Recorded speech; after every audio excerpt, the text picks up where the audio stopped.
Alright, so here goes the commentary that people swore I wasn't going to make for some reason. Seriously, people think I'm a lot more heartbroken over the Celtics losing than I actually am. It's like nobody remembered that I predicted them losing that series in 6. So they actually lost in 5 games. They wound up losing 4 games straight. And it was in very embarrassing fashion too. Like, the same meltdowns happened every time.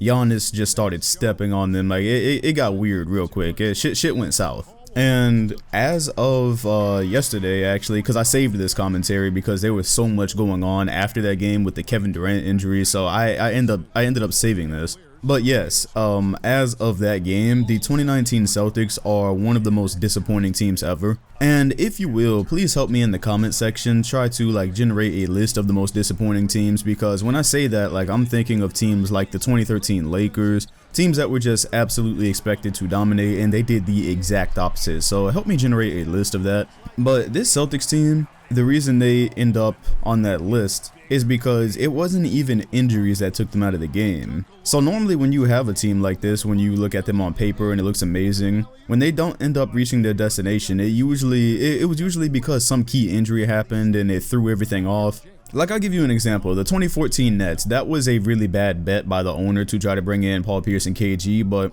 one thing that didn't really do them any favors was that Brook Lopez had broken his foot kind of early on, so that was kind of a big deal. He was pretty integral to that team, and he didn't really even get to play much, so they wound up becoming pretty disappointing. But again, there's the injury there. There was an injury with the Lakers. Even the 04 Lakers with Karl Malone, yeah, he got injured, and they were very good before he went down. They were winning most of their games, so normally you can point to something and say, yeah, that's what happened. The 2019 Celtics, however, you just get the sense that they were capable of far more than they ever showed this season. And that's why when we got to the Bucks series, I picked against my team. I said Bucks in 6 because I had not seen anything that indicated they were going to be able to beat that team 4 times. And what would happen during the regular season is you would see this squad, you would see their potential when they played against the top teams. Like, they got blown out sometimes, but other times they really either competed with those teams or they beat them. The Bucks, the Warriors, the Raptors, they showed that they could play with them. And it was clear that the talent was speaking for itself at times. But see, the whole reason that I didn't get my hopes up, the reason I didn't get my hopes up for a 2010 type run, because you know the 2010 Celtics, they played the same way basically. They were disappointing all season and they went straight to the finals and came within 1 game of winning. The reason I said I never had my hopes up with that was because the Celtics never showed the camaraderie during the season. They never showed the composure during the season, or that togetherness that led me to believe, okay, if you just give this team somebody in the playoffs and say beat them 4 times, they could do it. That's the difference. So the 2010 Celtics, I was unwavering with them. You could not tell me back in 2010 that they weren't going to the finals. They were struggling and nobody would back me up, and I was like, look, if you give that team an opponent and say beat them 4 times, I knew regardless of what happened that season, they could get that done. I completely trusted they were going to be Cleveland, they were going to be Orlando. I wholeheartedly believed they were better than those teams and that they could execute better than them in the playoffs. And the only reason I did not give the 2019 Celtics that same favor was because they were doing all this talking in the media and there was just so much toxicity around them at times that I was like, this team doesn't have that same thing. They don't have that same veteran presence that 2010 had. So the talent is clearly there. I still say that they were probably the most talented team in the Eastern Conference. But to see them have all their pieces and to not be able to put it together for a run at any point this season, that to me makes them one of the most disappointing teams of all time.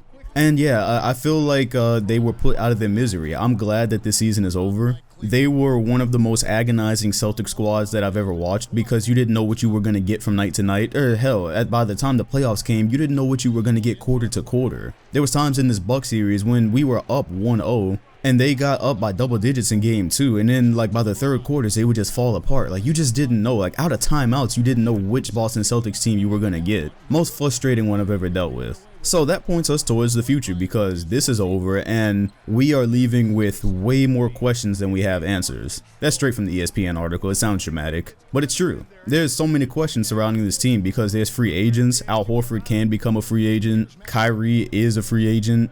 This is a huge summer. We expect some seismic shifts. We expect power balances to change. We really expect that coming into the 2020 season, we might have a more balanced league, a thing where the champion is not going to be decided by July. So this is big because now the whole thing with Kyrie, this is what people want me to talk about most because, of course, he's the star player on the team and people have heard me call him my favorite player. Well, look, this is exactly how I feel about Kyrie Irving. First of all, if you follow me on Twitter, always know that Twitter is jokes. Most of the time, a lot of the time, you should be able to tell when I'm joking. I would Jones on Kyrie. I was definitely getting on him for the afro because my whole thing was that Afro Kyrie was trash. I said that at the end of the season when they were struggling. I was like, get the 2016 cut, get the 2016 gear, and we'll be good. But if it's Afro Kyrie, I don't want it. That was the whole jokes on Twitter. On a serious note, I'm not jumping on the bandwagon right now of hate for Kyrie because, of course, now there's the whole movement to say he was never actually this good and all this other stuff. And look, after watching Damian Lillard go from like a complete embarrassment in last year's playoffs to just going absolutely berserk in the first round against the OKC Thunder, and now they're in a game 7 where they could be in the Western Conference Finals, and there wasn't a whole lot of change in that Portland roster. As a matter of fact, they lost an important piece and they're still making this run. I'm not going to jump on that same bandwagon with Kyrie because, to be honest, this is really the first time he just had a flat-out terrible playoffs, and it happens. Or a terrible series. It's happened to all the best players. It happened to Kobe, it happened to LeBron, it happened to Kevin Durant. All these players at some point seem like, you know, their perfect streak breaks and they just play ass, and that's what this was for Kyrie. He played terrible. So now, to me, his career story is very interesting. I will go ahead and address, again, even being a Celtics fan, Kyrie can do what he wants this summer. I'm not one of those fans that's going to go berserk if he leaves us, or whatever Kyrie Irving does this summer, more power to him. I don't really. The only free agent decision coming off of the team I support that I've ever been just like actually mad at was when Ray Allen went to the Heat after they beat us in a game 7. I had the same, well, not the same anger, but I was mad for the same reason Thunder fans were mad Kevin Durant left them to the team that had beaten them. So that was obvious that was one of the only free agency decisions where I actively showed hate towards. Kyrie is now a free agent. This was not his best season with us. He did not do an amazing job as a leader.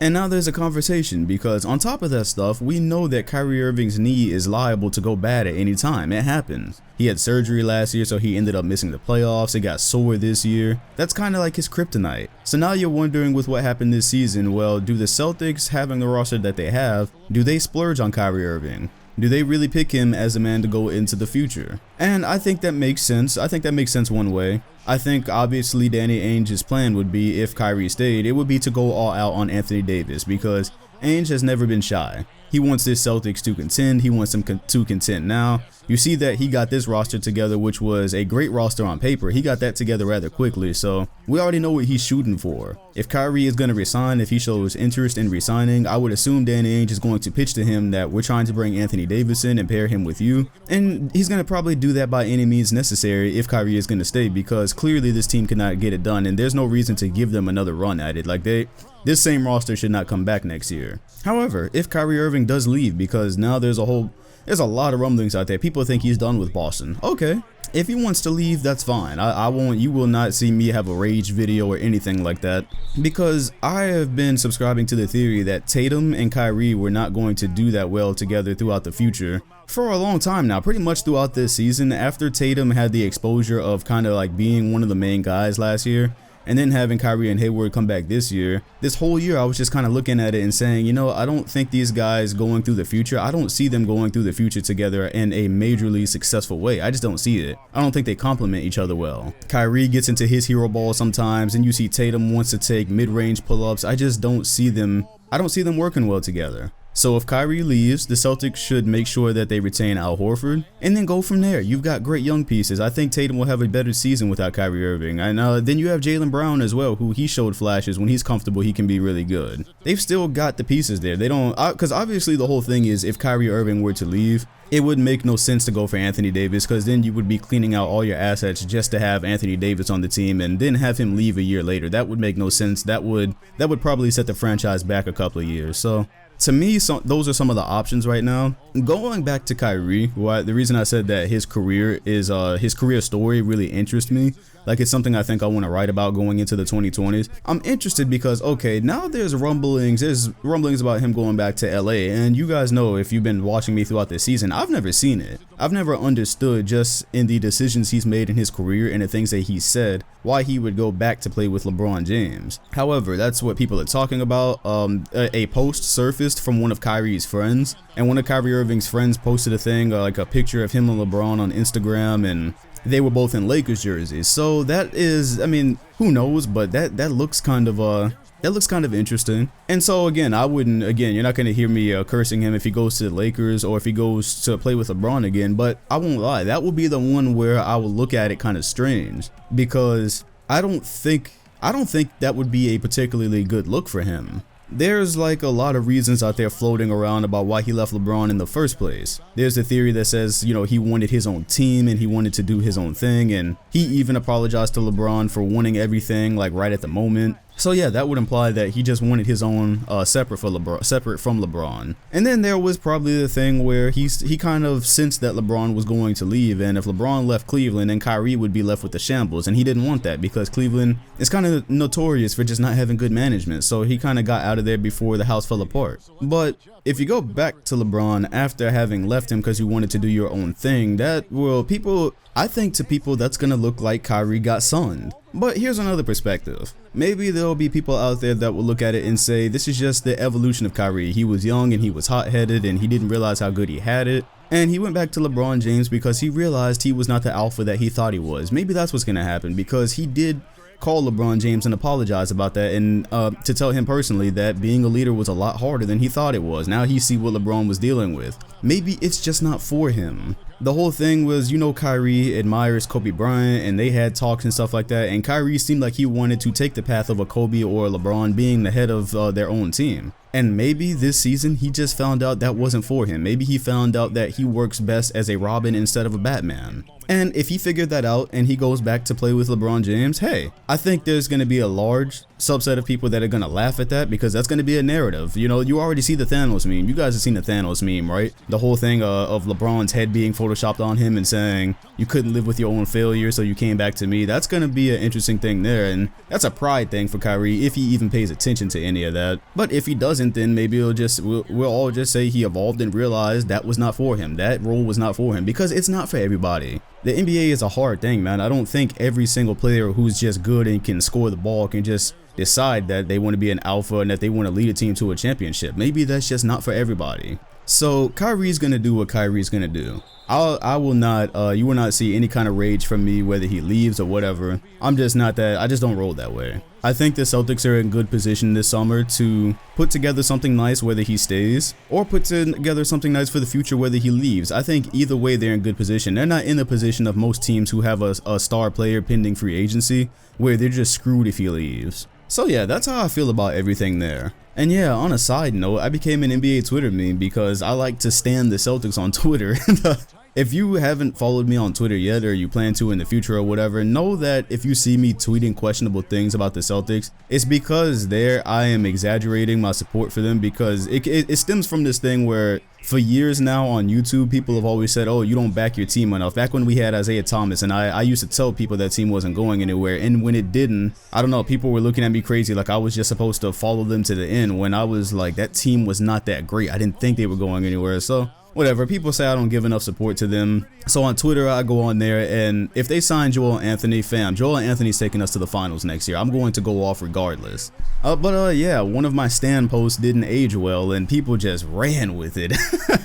And it's honestly, that's a top 3 moment for me on NBA Twitter. It was one of the funniest moments, but the post is everywhere now, but I went ahead and got rid of it because I wasn't about to deal with thousands of notifications. Like, they just wouldn't stop. So post is everywhere. Have fun with it. That is my Lonzo Ball with a like a 1,000-inch vertical or whatever Mike said. Thing is, just know, if you want to know what I seriously think, always come to YouTube, because this is where I will tell you what I think at any given time. Twitter is just very much fun, but I've been saying like since mid-season now that the Celtics were I wasn't expecting a 2010 run for them, or from them, and then in the predictions had them as a second round out. So if you ever want to know what I seriously think, just come here. It's really easy. If you see me floating around as a meme on Twitter, That's going to continue to happen because I'm going to stand them regardless. Stand posts are going to happen for my team on Twitter. But anyways, yeah, give the 2019 Celtics the donkey of the year, donkey of the season. This was not a good campaign, and I am never going to speak of this year again. This is the last time you will ever hear me talk about the 2019 Celtics.